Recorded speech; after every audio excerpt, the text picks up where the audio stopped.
एक गांव में माधव नाम का एक लड़का रहता था। माधव बहुत खर्चीला था। उसके पिता महेंद्र एक लोहार थे।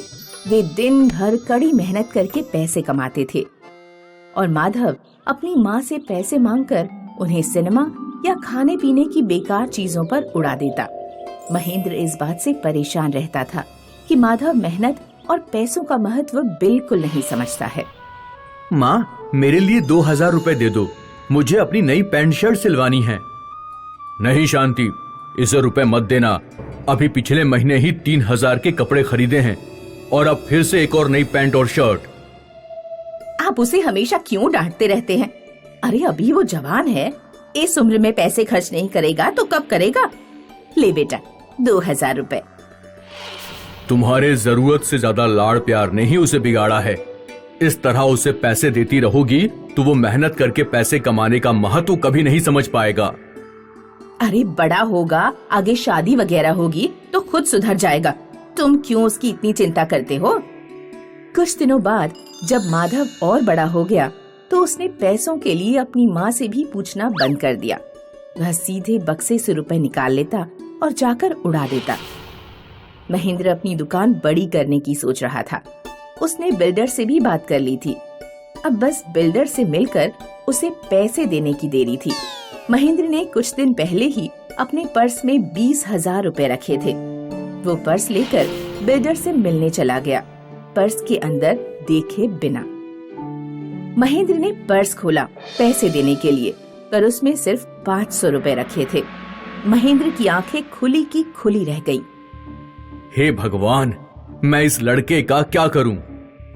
महेंद्र का उतरा हुआ चेहरा देखकर बिल्डर ने पूछा, क्या हुआ महेंद्र, क्या पैसों का इंतजाम नहीं हो पाया? मैंने पर्स में 20,000 रुपए रखे थे। मैं सीधे पर्स लेकर यहाँ आ गया। मैंने सोचा 15,000 तुम्हें दे दूंगा, लेकिन पर्स में मात्र 500 रुपए है। मेरे बेटे ने सारे पैसे खर्च कर दिए। क्या बताऊं मैं तुम्हें उसके बारे में? वो मेहनत और पैसे की बिल्कुल कद्र ही नहीं करता। बिल्डर ने महेंद्र के कान में कुछ कहा। महेंद्र उस रात जब घर पहुंचा तो उसने माधव से कहा, माधव बेटा, मैं तुम्हें जितने पैसे चाहिए उससे दुगने पैसे दूंगा, लेकिन तुम्हें बस मेरा एक छोटा सा काम करना पड़ेगा। कैसा काम पिताजी? तुम्हें मुझे 1000 रुपए खुद से कमा कर दिखाने हैं। ये तो बहुत आसान है। 1000 के बदले मुझे 2000 मिलेगा। ठीक है पिताजी, मैं आपको 1000 कमा कर दिखाऊंगा। माधव ने अपना दिमाग चलाया। उसने अपनी माँ से चुपचाप 1000 रुपए मांग लिए और अगले दिन महेंद्र के पास पहुँच गया। लीजिए पिताजी, मैंने अपनी मेहनत से 1000 कमाए हैं, अब मुझे 2000 दीजिए। महेंद्र ने माधव के हाथ से रुपए लिए और कुएं में फेंक दिए। माधव को आश्चर्य हुआ, पर वो बस अपने पैसों का इंतजार कर रहा था। तुम्हारे पैसे मैं नहीं, बल्कि ये कुआं दुगना करके देगा। पिताजी, आप ये क्या बकवास कर रहे हो? ये कैसे पैसे दुगना करेगा? ये जादुई कुआं है बेटे। इसमें तुम अपनी मेहनत की कमाई डालोगे और ये तुम्हें वो मेहनत की कमाई दुगना करके वापस देगा। 1000 रुपए फिर से कमा कर लाओ। माधव ने सोचा, उसके पापा क्या बकवास कर रहे हैं, क्योंकि ये पैसे उसकी मेहनत के नहीं थे, तो उससे ज्यादा दुख नहीं हुआ और वो फिर से 1000 रुपए देने को मान गया। इस बार माधव ने अपने चाचा की लड़की से 1000 रुपए मांग लिए और महेंद्र को जाकर दे दिए। लीजिए पिताजी, मैंने 1000 खुद से कमाए हैं। महेंद्र ने फिर से वही किया और कुएं में फेंक दिए। कुएं से कुछ भी वापस नहीं आया। फिर से 1000 कमा कर लाओ। माधव को इस बार थोड़ा दुख हुआ। वह सोचने लगा, लगता है जादुई कुएं को पता चल गया है कि मैंने पैसे पिंकी से मांगे थे। अब लगता है मुझे 1000 खुद से ही कमाने पड़ेंगे। माधव दुगने पैसों के लालच में गांव में 1000 रुपए कमाने निकल पड़ा। उसने देखा कि एक मकान बन रहा है। माधव को वहां मजदूर के रूप में काम मिल गया। 2 दिन कड़ी मेहनत करने के बाद वह 1000 रुपए कमा पाया। इस बार वह फिर अपने पिताजी के पास पैसे लेकर पहुंचा। महेंद्र ने उसके हाथ से रुपए लिए और कुएं की तरफ रुपए फेंकने के लिए बढ़ा। इस बार माधव की आंखों में आंसू आ गए। महेंद्र समझ गया कि उसका बेटा आज खुद पैसे कमा कर लाया है। माधव रोने लगा और कहने लगा, पिताजी, वो पैसे कुएं में मत फेंकिए। मैंने बहुत मेहनत से कमाए हैं। मुझे दुगने पैसे नहीं चाहिए। मेरे खुद के पैसे हैं, मुझे वापस कर दीजिए बस। अरे बेटे, आज तुमको सच में दुगने पैसे मिलेंगे। मुझे तुम पे भरोसा है। उस दिन माधव को बहुत पछतावा हुआ, क्योंकि वह भी अपने पिता की कमाई कई वर्षों से फालतू चीजों में उड़ा रहा था। आज जब उसके पिता उसकी कमाई को कुएं में फेंकने पहुँचे तो उसे अपनी गलती का एहसास हो गया। मुझे माफ कर दीजिए पिताजी, आपने मुझे अच्छा सबक सिखाया। अब मैं कभी भी आपकी मेहनत के पैसे फालतू चीजों पर नहीं खर्च करूंगा। शाबाश मेरे बेटे। महेंद्र अगले दिन से अपने पिताजी के साथ दुकान पर जाकर काम करने लगा और मेहनत करके जीवन बिताने लगा।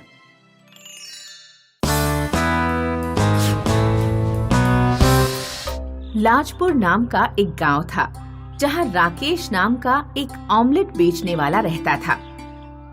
राकेश अपने ठेले पर ऑमलेट और उबले हुए अंडे बेचता था। राकेश की गोल मटोल आकृति और अंडे का धंधा होने के कारण गांव के लोग उसे मजाक में अंडा कहकर बुलाते थे। अंडा भैया, जरा 2 ऑमलेट और 2 उबले हुए अंडे लगा देना। धर्मपाल भाई, बस अभी 2 मिनट में लगाता हूँ। ये बताओ, तुम्हारी बहू की तबीयत अब कैसी है? बुखार उतर गया या नहीं? हाँ, पिछले कुछ दिनों से थोड़ा आराम तो है। मुझे तो ये भी नहीं पता कि असलियत में बीमार है या बीमारी का नाटक कर रही है। इन पत्नियों का कोई भरोसा नहीं अंडा भाई।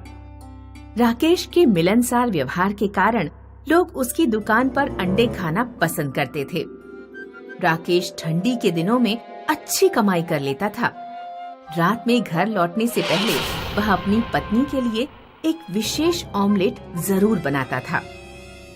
नंदिनी, लो, सबसे अंत में प्यार से बनाया गया ऑमलेट सिर्फ तुम्हारे लिए। थैंक यू अंडा जी।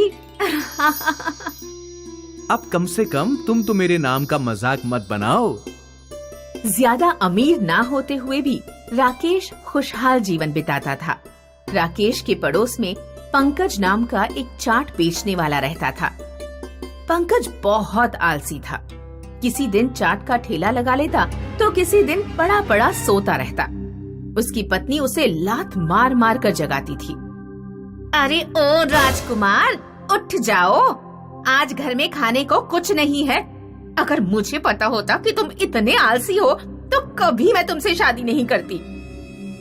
पंकज अगर नहीं उठता तो उसकी पत्नी उसके मुंह पर भैंस का गोबर डाल देती थी, क्योंकि मुंह धोने के बहाने तो तुम उठ भी जाओगे, वैसे तो उठने वाले नहीं हो। जरा अपने पड़ोसी अंडा भैया को देखो, मात्र ऑमलेट बेच बेच कर ही घर संभलवा लिया। हमारा घर अभी भी वैसा ही खस्ता हाल है। अभी जब बरसात आएगी तो लिंटर टपकने लगेगा, फिर तुम्हें ही पानी के नीचे सुलाऊंगी। पंकज राकेश के सामने ही अपना चाट का ठेला खड़ा करता है। वह चाट बनाने के लिए 3-4 दिन पुराने बचे हुए छोले का इस्तेमाल करता।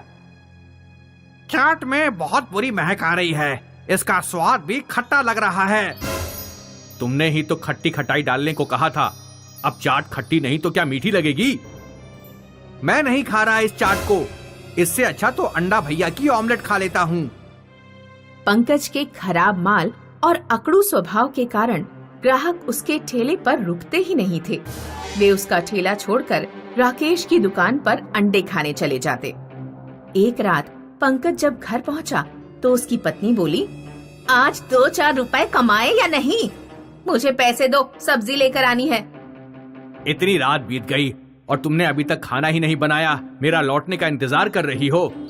जब सब्जी ही नहीं थी तो खाना किस चीज से बनाती? पैसे दो। मेरे पास पैसे नहीं हैं। पंकज की पत्नी गुस्से में घर छोड़कर चली जाती है। ये सब उस अंडे की वजह से हो रहा है।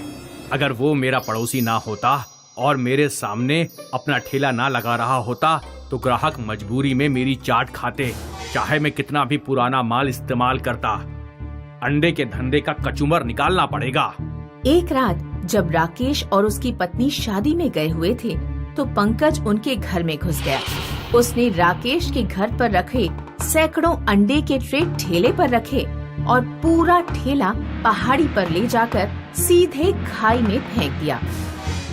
राकेश अगले दिन जब शादी से लौटा तो उसने देखा कि सारा माल और ठेला गायब है। राकेश और उसकी पत्नी ने सोचा कि उनके घर डाका पड़ गया। दोनों बेचारे पूरे दिन दरवाजे पर बैठकर रोते रहे। सुनिए जी, इस तरह हाथ पर हाथ रखकर बैठे रहने से कुछ नहीं होगा। चलिए चलकर ठेला ढूंढते हैं, क्या पता कहीं कोई सुराग या निशानी मिल जाए। दोनों लोग माल और ठेले की तलाश में इधर उधर भटकने लगे। वे रात होने पर भी गांव में भटकते रहे, लेकिन उन्हें कुछ भी नहीं मिला। आखिरकार जब वे निराश होकर घर लौट रहे थे तो उन्हें जंगल से ऐसी आवाज आई कि जैसे कोई बड़ा पत्थर जमीन पर गिर गया हो। दोनों जंगल में गए तो उन्होंने देखा कि एक विशाल अंडा कहीं से जमीन पर गिरा है। इतना बड़ा अंडा तो मैंने आज तक नहीं देखा। इसके आकार को देखकर लगता है कि ये किसी बहुत बड़ी मुर्गी का अंडा है। राकेश ने एक बड़ी सी ट्रॉली का इंतजाम किया और अंडे को अपने घर ले आया। अंडा तो हम ले आए, लेकिन इतने बड़े अंडे का इस्तेमाल क्या होगा? अगर इसे तोड़ा गया तो इसका सारा तरल बाहर निकल आएगा। इसे पूरा तोड़ना बेवकूफी होगी। राकेश सीढ़ी से अंडे के ऊपर चढ़ा और उसने छेनी और हथौड़े से अंडे में एक छोटा सा छेद किया। अंडे में छेद होते ही उसका तरल फव्वारे की तरह बाहर निकलने लगा। राकेश ने अंडे पर एक पाइप और टंकी लगा दी। पाइप और टंकी के सहारे से अंडे का तरल जरूरत के हिसाब से बाहर निकाला जा सकता था। राकेश ने दोबारा अपना धंधा शुरू किया। दूर दूर गांव के लोग इतने बड़े अंडे का ऑमलेट खाने के लिए आने लगे।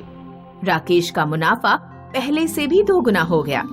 लोग अंडा खाने नहीं बल्कि देखने भी आते थे।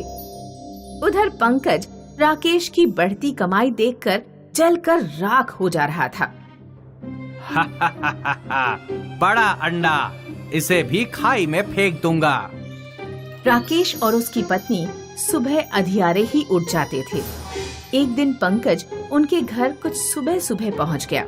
उसने राकेश और उसकी पत्नी पर बेहोश करने वाला स्प्रे छिड़क दिया। राकेश और उसकी पत्नी बेहोश होकर गिर गए। फिर पंकज ट्रैक्टर और ट्रॉली से विशाल अंडे को पहाड़ी पर ले गया। इतने बड़े अंडे को खाई में फेंकने से पहले इसे कुल्हाड़ी से फोड़कर देखूंगा। इसे फोड़ने में बहुत मजा आएगा। पंकज ने जोर से अंडे में कुल्हाड़ी मारी। अंडे से पानी का इतना तेज प्रेशर निकला कि पंकज के पांव जमीन पर टिके नहीं रह सके और वह खाई में गिरकर मर गया।